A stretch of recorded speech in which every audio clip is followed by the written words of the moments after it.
I'm going to talk about the project we recently have been working on, making a near atomistic resolution model of the JCVI-syn3A.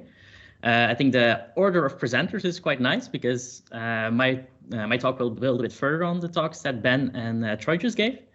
And yeah, I'm going to walk you through the computational tools that we have and how we use them to use our tools more as a computational microscope and really zoom into like these complex structures like cell as we're currently starting to do. So first of all, what's the computational tools that our group uses? So we mainly use molecular dynamics simulations, which I'll give a very short overview because I think most of you are probably aware of this, but as a short overview of what the method is we take a molecular structure, usually a protein or something. We have all the atomistic details of these structures, and there are also all the interactions that the atoms have with each other, giving also the forces that are present between these atoms. These forces can then be used as an input for Newton's equation of motions. We then numerically integrate and we get the dynamics of the structures then resolved. This is a very computationally intensive numeric operation, so we usually use HPCs to do these types of calculations. But more specifically, our group isn't focused necessarily in all atom simulations, but what we'd call coarse grain simulations, where you present your structure not as with a molecular detail or an atomistic detail, but you group together multiple atoms that are quite similar, usually in the same chemical groups. And then you represent them by a pseudobead or a pseudoatom, which then also captures the interactions that these atoms have with the nearby, with the rest of the model. Our group develops one of these coarse grain models, the Martini model, which reduces the number of atoms on average by a number of 10. Which has the main advantage that it speeds up these simulations, so you can do larger simulations over longer timescales. But the downside, of course, is that you lose some information because you average over some degrees of freedom, and it also requires some extra effort to make these coarse-grained models. But what's a special thing about the Martini coarse-grained force field is that it's a universal force field. So in theory, you can give us any molecular structure, and we can build a Martini model out of it. With various degrees of effort, but over the years we've started from modeling simple lipids and then increased the size and complexity to like protein complexes like the ribosome, but also to cell organelles like the mitochondria, and now also to bacteria. So over the years these models became larger and more complex, but one of the natural things a universal coarse-grained force field would converge to is modeling entire cells, and to start obviously bacterial cells due to their simplicity. And an ideal starting point for these whole cell modeling approaches are then simple cells. So that's where the JCVI-syn3A cell comes in, since it's relatively small, making our simulations doable or less computationally intensive because they're already pretty large. And also the cell is pretty simple, so there are less molecules we have to model in theory to build one of these cell models. And there's also already a lot of experimental data available that we can use as an input for our modeling approach. And besides experimental data, there's also quite some computational modeling already done, mainly by our collaborators from the Lutheran Shuttle Lab in Illinois, mainly these kinetic models that Troy previously talked about.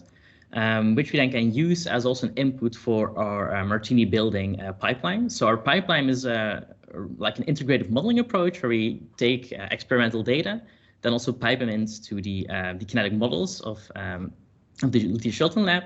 And then we take the conformational organization of, let's say, the chromosomes, the cell wall, the cell envelope, but also the concentration of proteins and metabolites. We then give them as an input to our computational tools. So we have polyply, Martinez-2, which are just a few examples. And as an end result, we then get a nice near-atomistic model of our JCVI-syn3A cell.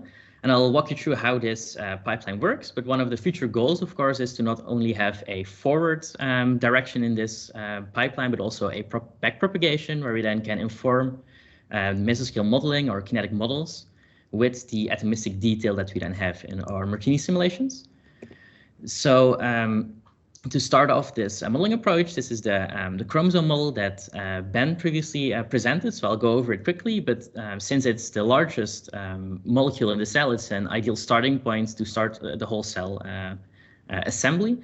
And also, if we then take into account the ribosomes, it's already the main crowders of the cell are modeled. So we devised a backmapping protocol that takes one of these super coarse-grained models of Ben, increase the resolution first by interpolating their bead positions, inferring the double helical structure of DNA onto these 3D spline that we get out, and then backmapping this to a Martini resolution, which then gives a very high detailed chromosome structure, which we verified by building the 1/10 model of the chromosome, which Ben also talked about, and then we simulated for a few nanoseconds or 50 nanoseconds to also verify the persistence length and the dynamics of these chromosomes.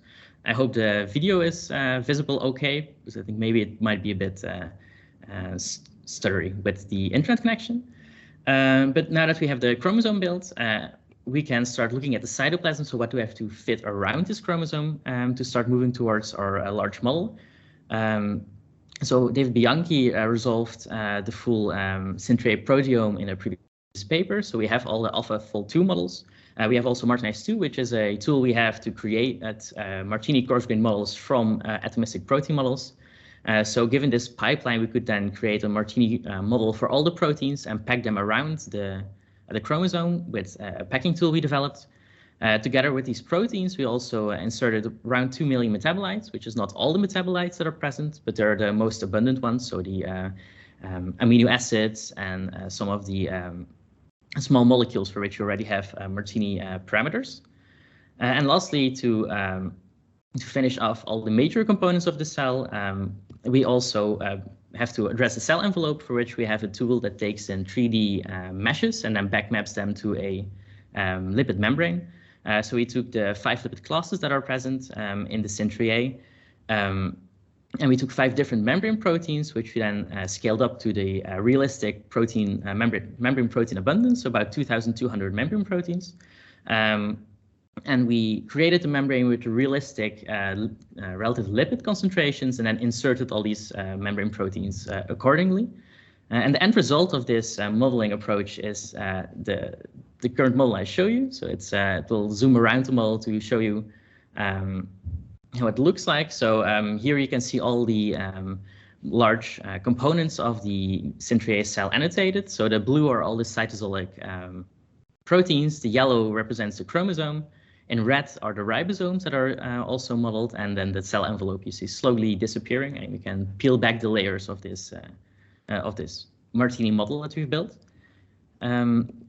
So with this model, there's a lot of interesting questions that we can start to address. So how does the cytosolic proteins or the cytoplasm interact with the cell envelope? Because this isn't yet fully studied in a full complexity, at least not in this on the full scale of the cell. And also, how does the dynamics of the cytosol evolve? Like, how do the proteins interact with the chromosome? Are there some dynamic highways that transport metabolites from the cell envelope to the inside of the cytoplasm?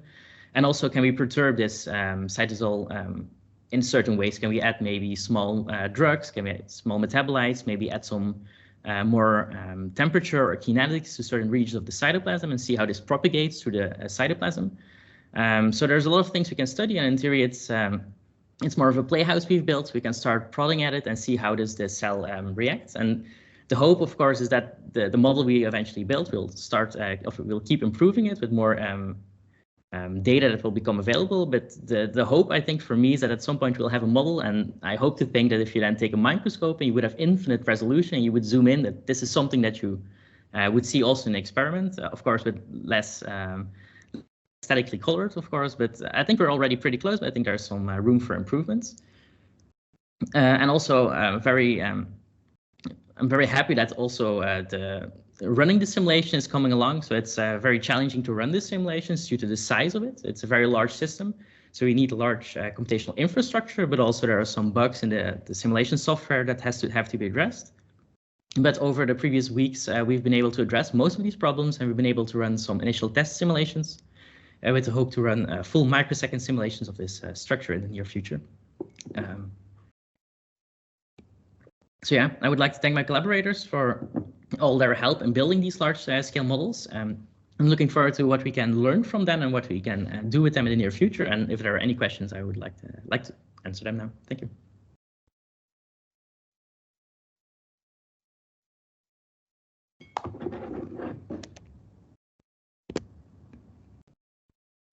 I think you're muted, John.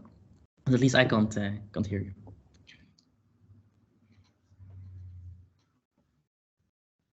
Is it on my end or?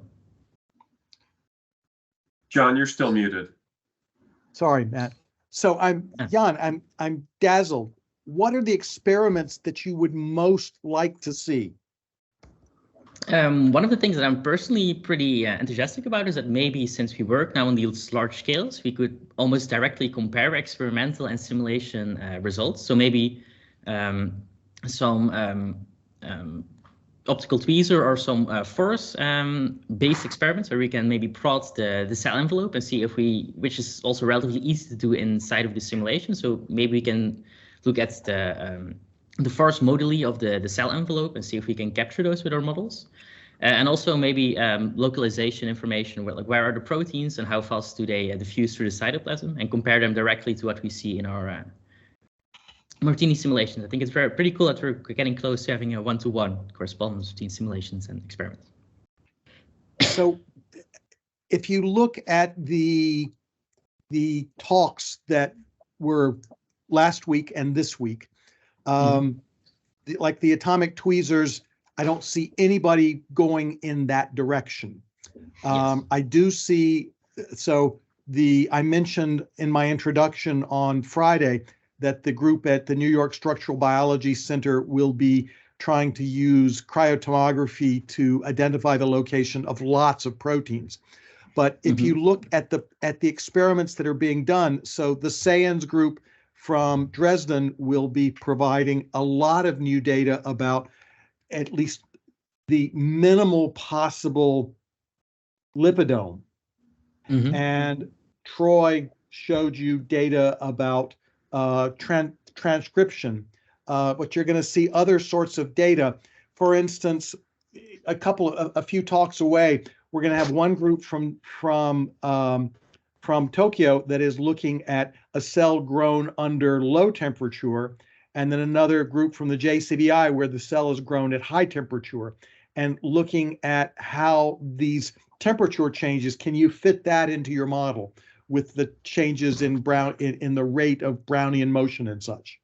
Yeah, so the temperature in our model is one of the parameters, but it could also vary. We have to verify how well our force field then translates to these different temperature scales, but different temperatures. But I think it should be relatively okay. But I think in general that would be interesting to see. Also, maybe connecting to the transcription, if we have RNA in our model, how often does it meet one of the ribosomes, or how often does the ribosome then nestle, or the transcription mechanism, how does it often nestle on the chromosome, and all these dynamic information. I think would be cool to see if we can verify those, and maybe also verify the stability of the cell envelope. So if we can start playing with these the cell of the lipid composition in our model, see maybe some are less stable than others, and that can maybe also be like a back and forth simulation and experiment. We can maybe predict certain more stable or better lipid concentrations.